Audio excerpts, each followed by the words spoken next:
Ezrat Hashem, aujourd'hui on va parler de la douceur de la Torah, Parashat Ki Tavo. Pourquoi ce sujet spécifiquement?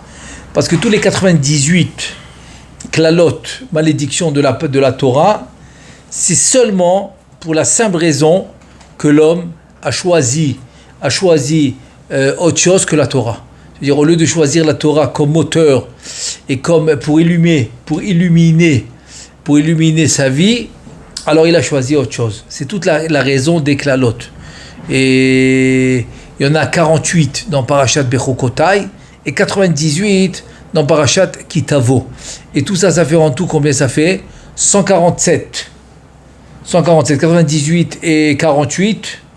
98 et 48, ça fait 146, alors il manque. Ah, c'est 49 c'est 49 alors. 49 et 98. Ouais, c'est 49 exactement. Parce que ça fait 147. C'est sûr que ça fait 147. Et on dit que c'est les années de Yaakov Avinu. Ça représente la Torah. Donc tu comprends? Donc si tu as la Torah, c'est pour ça que les années de Yaakov Avinu, Titet Emet le Yaakov. Donc la Torah va te sauver et va te protéger des 147 klalot. C'est les années de Yaakov Avinu. Donc moi je pense que dans une paracha comme Ki Tavo, où il y a 98 des 147, il n'y a pas mieux que de parler de la Torah. Et le passouk qui nous dit, au début de la paracha, Vesamahta, on parle de la mitzvah des bikurim, des prémices, les fruits qui va amener au Beth Amikdash, etc. Et là le passouk qui nous dit, Vesamahta, bekol atov, asher natan lecha Adonai Elohecha ul betecha. Donc tu vas te réjouir de tout le bien que Hachem va te donner à toi et à toute ta maison et à tous les, c'est-à-dire la femme, les enfants, etc. Avec tous ceux qui sont à la maison. Et voilà que le Rachaim HaKadosh, qu'est-ce qu'il dit? Dans Bekol HaTov. Bekol HaTov, dans le premier pirouche, il dit Tov, en Tov, et là, Kadosh Baruch Hu. Le Tov, c'est Kadosh Baruch Hu. Deuxième pirouche, il dit le Tov, c'est la Torah.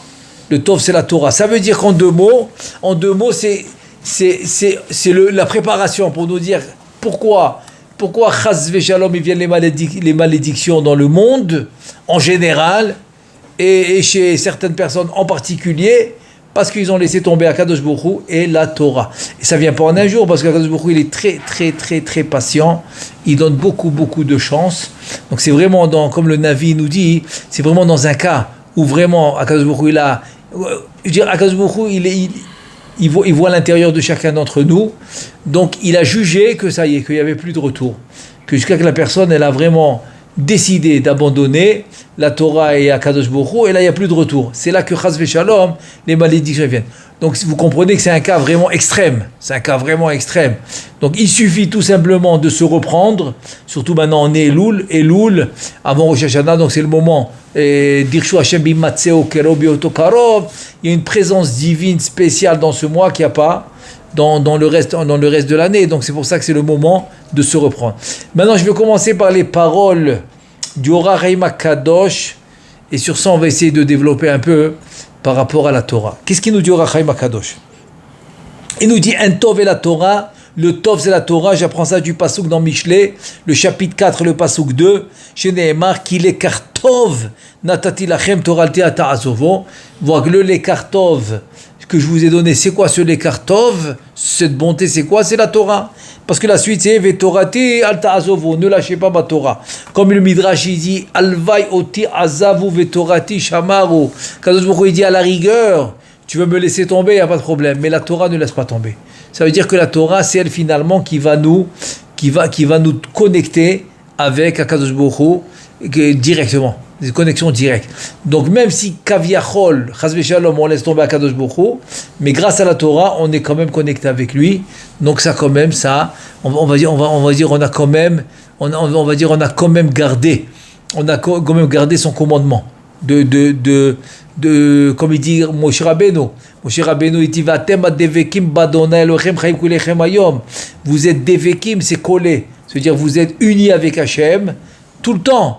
Akadosh Baruch Hu, il dit oui, avec la Torah tu es uni avec moi, il n'y a pas de problème.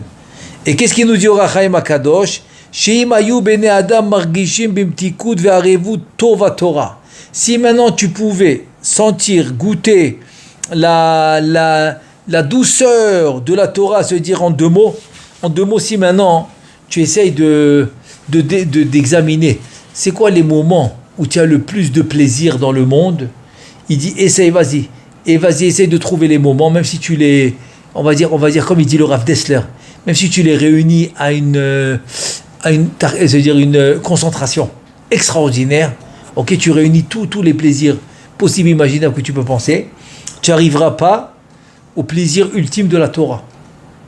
Il dit donc si les gens ils connaissaient ce plaisir ultime de la Torah, c'est comme ça c'était pour par exemple à l'Yeshiva quand on parlait des gens qu'ils ne pouvaient pas s'en passer de la drogue.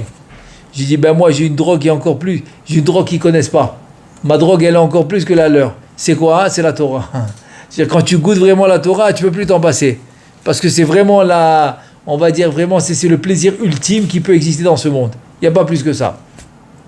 Donc Or HaChaim HaKadosh dit si les gens ils connaissaient ce plaisir ultime, Ayu mishtag'im ou mitla'atim acharea, ils deviendraient fous devant la Torah. Ils seraient comme des fois la Torah, ils ne pouvaient plus la quitter. Ils seraient cool, ils auraient tout fait, même s'il faut courir, même s'il faut, je sais pas moi, s'il faut traverser une forêt en plein hiver avec la neige, ce que vous voulez, il le fera pour la Torah.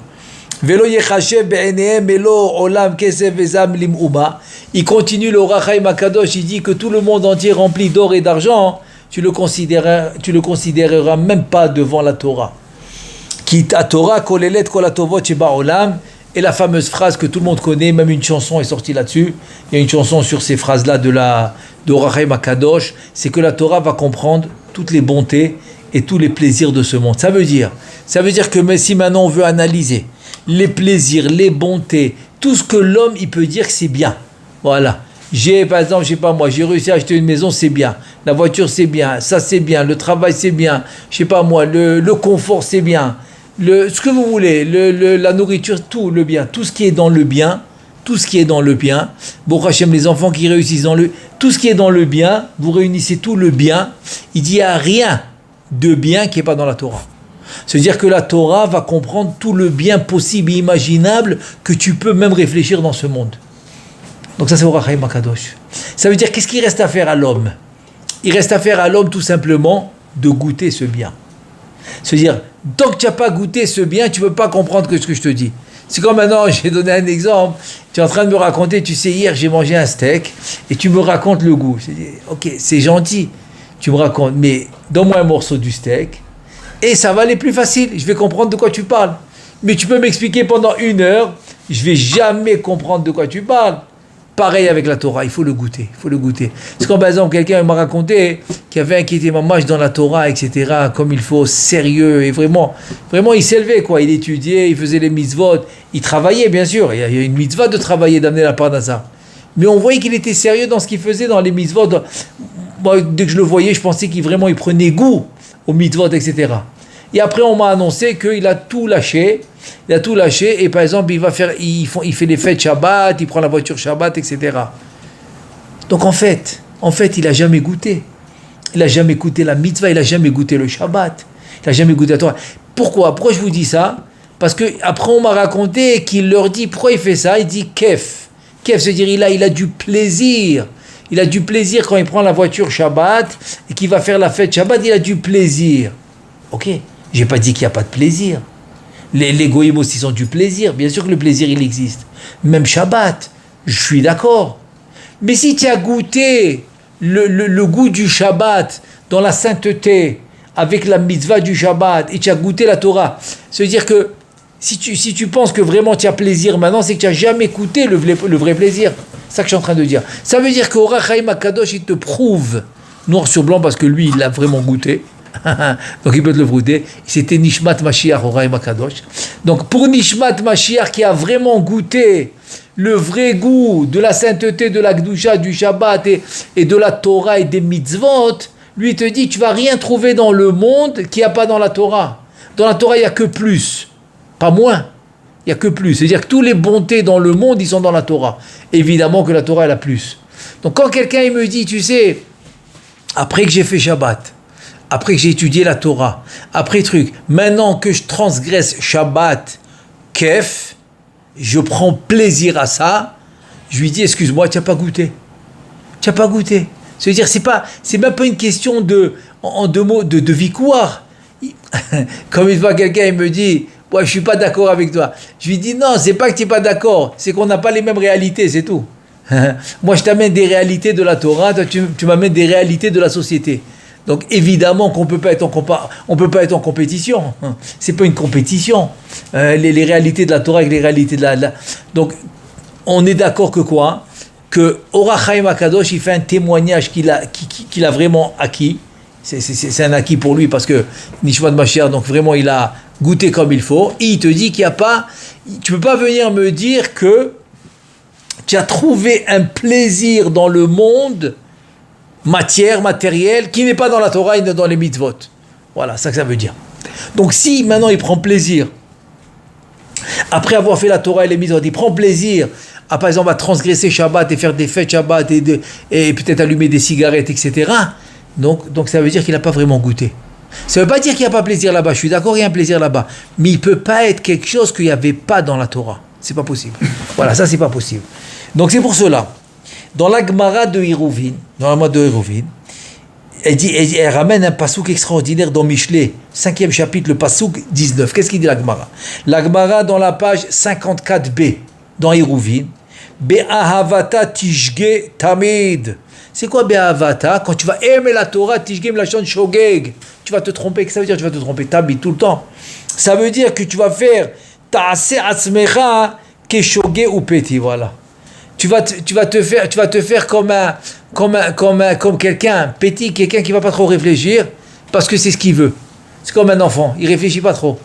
Est-ce qu'il faisait trop? Il s'est mis à pleurer, il s'est mis à quatre pattes, c'est pas grave. L'important qu'il reçoit ce qu'il veut. Il fait pas attention à la scène, il fait pas attention maintenant à son kavod personnel, l'enfant, quand il veut un bonbon.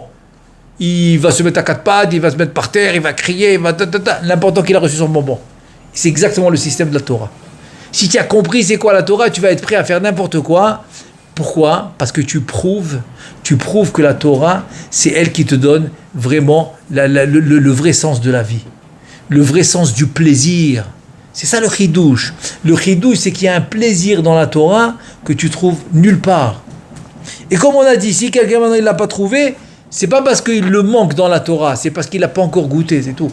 C'est rien qu'une question de temps. Est-ce qu'il l'a goûté ou est-ce qu'il n'a pas goûté? Par exemple, on va donner des exemples. La Gemara ramène par exemple Rabbi El-Azar ben Pedat. Rabbi El-Azar ben Pedat, Shaya Yoshev Osek Batora Bashuk Atarton, il étudiait la Torah dans le chouk de Tzipori, Shel Tzipori, Uzdino Mutal Bashuk, Ha'elion Shel Tzipori. Ça veut dire que quoi? Ça veut dire que maintenant lui il étudiait ici. Et son habit, son drap, je sais pas quoi, son tapis, il est de l'autre côté, Bichlal. Je veux dire, il a même pas fait attention, voilà. Il a même pas fait attention qu'il est parti, par exemple, il n'a pas pris sa veste avec lui. Ou il n'a pas, tu comprends? Il n'a pas fait attention. Maintenant, c'est pas Chas V'Shalom que quelqu'un, il fait pas attention, il est tête en l'air, pas du tout. Ça te montre la connexion qu'il a avec la Torah. Maintenant, venons voir qu'est-ce qu'il dit le Maharsha là-dessus. Le Maharsha, il dit, chez l'Ichora, Enzuma la Torah, c'est-à-dire, pour un Talmid Chacham, c'est en fait, c'est pas quelque chose de très bien, a priori. Chez Keshoge ou Peti Aliada, qui devient comme un enfant. Petit, c'est quelqu'un qui n'est pas intelligent. Et qui est comme quelqu'un qui se trompe. Ça fait pas de sens. Ah, il te dit en fait, c'est comme ça. Arezo Edo Chelmetikut, donc ça veut dire que quoi? La réponse, en fait, il te dit, c'est un signe. C'est un témoignage combien la Torah elle est douce, elle est agréable, c'est un plaisir que tu peux remplacer par aucune chose au monde. Voilà, c'est ça le truc. Jusqu'à tu deviens fou, mitlatim, aléa. Tu comprends? Tous les chachamim qu'on a mentionnés, tous les chachamim qu'on a dit, tu vois, je donne un exemple, le Rav Shach Alav Shalom, qui était le grand yeshiva, et que tout le monde passait par lui, tous les rochers yeshiva ils passaient par lui, les donateurs ils distribuaient plus l'argent à tous les yeshivot, ils donnaient à Rav Shach, et Rav Shach c'est lui qui distribuait aux yeshivot, tellement il arrivait à un niveau de roche yeshiva extraordinaire. C'est le roche, il disait c'est le roche yeshiva de toutes les yeshivot, Incroyable, quoi. Et c'est le Rosh Yeshiva de toutes les Rashi Yeshivot. Et un jour, il a, comme souvent ça arrive, dans nos quartiers, les quartiers religieux, il y a un enfant, il attend là-bas qu'un grand puisse lui traverser la route, ok, pour lui faire traverser. Parce qu'il ne veut pas prendre de risques, il est encore jeune. Donc ses parents lui disent, demande à un grand de te faire traverser la route, comme ça il n'y a pas de problème. Donc une fois le Rav Shach, il fait traverser un enfant, ok, très bien, il a fait la mitzvah. Mais le problème c'est qu'il était tellement dans la Torah, c'est qu'il lui a pas lâché la main. Donc il a amené l'enfant avec lui jusqu'à la yeshiva. Donc il arrive à la yeshiva avec un enfant, il dit mais c'est qui l'enfant, c'est ton petit-fils? Il a dit non, ouais, j'ai oublié. Donc il l'a ramené. Évidemment qu'il l'a ramené chez lui à la maison, il n'y a pas de problème. Mais pour te dire qu'il est resté à lui attraper la main jusqu'à la yeshiva. Donc il l'a amené à la yeshiva. Ouais, tu comprends? C'est pas chas v'shalom, un truc de tête en l'air, fais pas attention, ou comme le mine. Il a dit à Rava ou Abba, il était là-bas, il lui a dit Ampeziza, parce que tellement il était concentré dans le truc, donc il n'a pas fait attention, qu'il s'est fait un peu mal dans le doigt, il a un peu saigné, etc. Il n'a pas fait attention. Donc Ampeziza, vous avez accepté la Torah trop rapidement, vous ne savez même pas ce que vous faites. Dans le sens que vous n'êtes pas responsable. C'est faux, c'est pas ça du tout. C'est comme quelqu'un maintenant, il aime l'argent. Qu'est-ce que tu dis? Ah ouais, celui-là, il travaille du matin au soir, comme j'ai connu quelqu'un qui montait une affaire, je me rappelle. Il me disait qu'il passait d'un environnement, il pouvait prendre un café le matin et après se retrouver jusqu'à 2-3 heures de l'après-midi depuis le matin sans même manger. Il sentait même pas la faim. Tellement il était dans le système de gagner de l'argent, tellement il voulait gagner de l'argent, donc il sentait même pas la faim. Donc se dire en deux mots, c'est que il a remplacé ses envies corporelles, ok, par une envie de gagner de l'argent, par exemple. Tu comprends? Donc dans la Torah, ça se fait automatiquement. Tellement que c'est un plaisir complet, que tu trouveras nulle part dans le monde, dans aucun domaine. Donc c'est tout à fait normal que, tu comprends, qu'ils arrivent à ce stade-là. À Rav Ovadia, je me rappelle, Alav Shalom, à Rav Ovadia, que le Rav Eliashiv qui s'est jamais arrêté de se déplacer, que le Rav Eliashiv est parti le visiter quand il s'est cassé le pied. Quand il s'est cassé le pied à Rav Ovadia, je me rappelle, et tout le monde disait, je comprends pas, le Rav Eliashiv, le Posek Ador, alors ceux qui étaient avec lui, qui l'ont accompagné, ont dit, ok, je comprends que Rav Ovadia, tu l'apprécies beaucoup, c'est ton ami, vous étiez ensemble au Bedin, ils étaient ensemble au Bedin de Yerushalayim, etc. Je comprends. Mais c'est pas ton, je sais pas moi, c'est pas tes habitudes d'arrêter comme ça pour aller le visiter. Qu'est-ce qu'il a répondu? Il a dit un Rav qu'il était sur l'échelle et tellement il a ouvert un livre, donc il était tellement concentré dans le sujet du livre. Il est resté un petit moment sur l'échelle, donc quand il a voulu partir, il a oublié qu'il était sur l'échelle. Donc il a continué à marcher, c'est comme ça qu'il est tombé, c'est comme ça qu'il s'est cassé le pied. Donc quelqu'un qui est tellement concentré dans la Torah, ok, qui a même pas réalisé qu'il était sur une échelle, et c'est comme ça qu'il s'est cassé le pied, bien sûr que je vais aller le visiter. Je vais fermer les livres pour aller le visiter. Ça veut dire en fait, il est arrivé vraiment au niveau de comprendre la vraie douceur de la Torah. Donc c'est-à-dire que le chissaron, le manque, il n'est pas dans la Torah. Le manque, c'est que tu n'as pas connu encore le bon, c'est tout. C'est que pourquoi des fois on se trompe? On fait vidéo, on se trompe, qu'on a choisi le mauvais, on l'a rendu bon, le bon, on l'a rendu mauvais. Pourquoi on se trompe? Parce qu'on n'a jamais vraiment goûté le bon. Alors on est encore en mode de je sais pas moi, on est en mode de réfléchir qu'est-ce qui est bon, qu'est-ce qui est pas bon. C'est pour ça qu'on peut se tromper. Mais ces grands de la Torah, ils n'ont pas où se tromper, puisqu'ils l'ont goûté, ils savent c'est quoi le bon, ils savent c'est quoi le mauvais. Quand par exemple quelqu'un il vient chez Rav Ovadia, Alav Shalom, il l'invite par exemple, qu'est-ce qu'il lui dit? Il lui dit mais qu'est-ce que tu veux? Tu veux que je sois à Maharet? Mais tu comprends, si laisse-moi étudier, pourquoi tu me... Tu veux dire que quoi? Attends mais... Rav Ovadia, à son niveau, tu me dis à Maharet, de quoi tu parles? Ça veut dire que eux ils ont compris la valeur de la Torah. Voilà, c'est le truc. Donc c'est pour ça que tous les inyan des klalot, des malédictions, c'est parce qu'on n'a pas compris le inyan de la Torah. C'est pour ça qu'aussi le pasuk qui va nous dire dans le parashat Kitavo, Tahat asher lo avatet Adonai Elohecha besimchov tuv levav mirov kol. Ça j'ai pas compris. Tous les 98 klalot, Tu rajoutes maintenant les 48 là-bas, les 49, ça fait 147. Tout ça parce que quoi, tu n'as pas fait Bessimcha? C'est quoi cette histoire? Quoi, j'étais pas Bessimcha? Alors quoi? Alors il faut chasver shalom plus que 100 malédictions parce que je n'ai pas fait Bessimcha? Alors en fait, la réponse c'est quoi? La simcha elle vient parce que tu as trouvé ce que tu cherchais. Ok, par exemple, je sais pas moi, tu cherches un emploi, bon Hachem, tu as trouvé, on t'a accepté. Tu rentres à la maison, ça mère, tu veux une bouteille de champagne, je sais pas moi. Ok, je sais pas moi, tu cherchais un chidour pour ta fille ou pour ton fils, tu l'as trouvé. Tu rentres à la maison, tu es content. C'est quoi la simcha? La simcha, c'est quand tu as trouvé ce que tu voulais, tu es saméar. Il dit quoi? Tu étudies la Torah, tu n'es pas bessimcha, ça veut dire que tu n'as pas encore trouvé ce que tu voulais. Donc pour toi, la Torah, c'est pas encore ce que tu cherchais. C'est ça que ça veut dire. Tu cherches encore autre chose. Donc c'est ça la réponse. Si tu travailles pas si tu n'es pas serviteur, si tu ne sers pas ton créateur avec simcha, donc tu n'as pas encore cette sensation que tu as trouvé ce que tu as trouvé. Et pourquoi tu n'as pas cette sensation? Parce que tu n'as pas encore goûté la Torah. Moi, je crois que c'est ça le nez. C'est pour ça que c'est pas pour rien que ce passo qui devient au début de Parashat Kitavo, où il va attaquer là-bas 98 malédictions. Et d'un autre côté, c'est pour ça que les Mekoubalim, qu'ils ont bien compris c'est quoi la Torah, pour eux les malédictions c'est des bénédictions. Comme il dit le Chida. Moi j'ai connu un Rav Mukdassi, Alav Shalom, Rav Pidras Mukdassi. Sa yeshiva elle existe jusqu'à aujourd'hui, elle s'appelle Yeshivat Ma'archou. Ok, lui il a vécu plus de 104, 105 ans, 106 ans.